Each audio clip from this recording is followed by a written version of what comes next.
Meanwhile, more details of Chinese spy balloons are spooking the world. The latest report says some of these balloons are capable of firing hypersonic weapons. What is the world doing in response?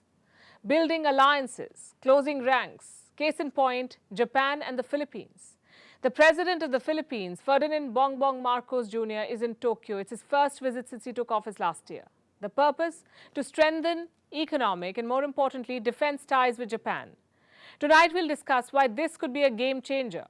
Also, the US, the UK and Australia are conducting drills. Our next report puts together all the efforts being made to contain the dragon.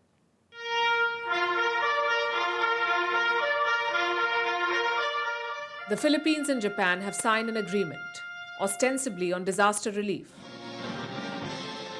But it involves their armed forces, how they will work together during disaster relief operations. Sounds harmless enough, but it's being seen as the beginning of closer military ties between the two American partners. Japan and the Philippines have been America's partners. Now they are looking to work together.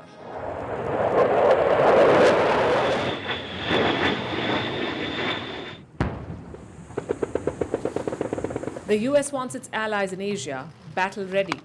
Why? To counter any potential threat from China.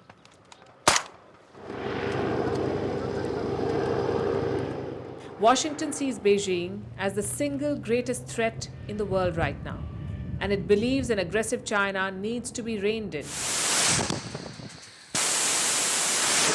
China has been ramping up the rhetoric around Taiwan. It hasn't ruled out taking Taiwan by force.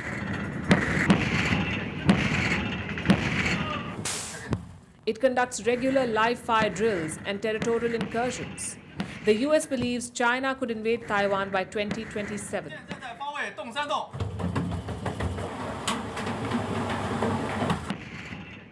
Then there's the rest of the neighborhood. China has constant disputes over islands all around the mainland. The Philippines is among them. It has a new leader, President Ferdinand Marcos Jr. He's working to repair ties with America. Last week, he signed a deal with the Americans, granting the US greater access to military bases in the Philippines. They plan to hold about 500 joint combat exercises this year. A US general was in the Philippines this week to prepare for the drills. I'm personally very buoyed by what I see by our allies and partners in this region and the way we've come together in response to aggression by the PRC and by North Korea to say we will not let that stand. Countries like Japan and Australia, two other great allies in this region for us, have shown that they will band together, that they will not stand for aggression from these nations that have decided they want to change the world order out here. Changing the world order in Asia would be tough, but the US is making headway. Let's look at its relationship with Australia. They're partners in the Quad with India and Japan. They're also part of the AUKUS grouping along with the UK. In fact, as the American general was in Manila and Marcos Jr. was in Tokyo, the AUKUS partners were conducting a joint drill in the US. And they weren't shy about saying what they were preparing for.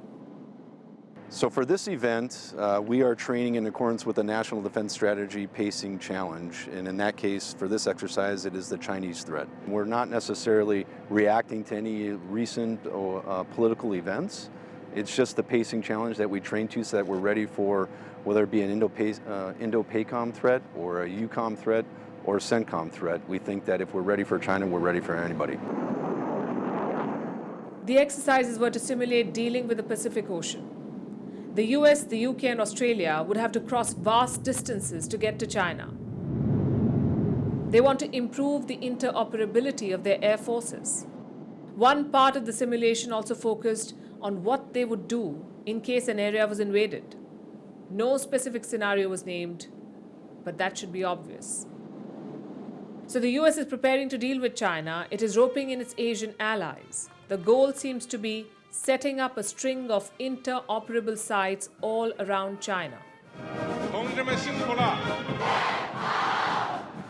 A string that could turn into a noose if an aggressive dragon chooses to rear its head.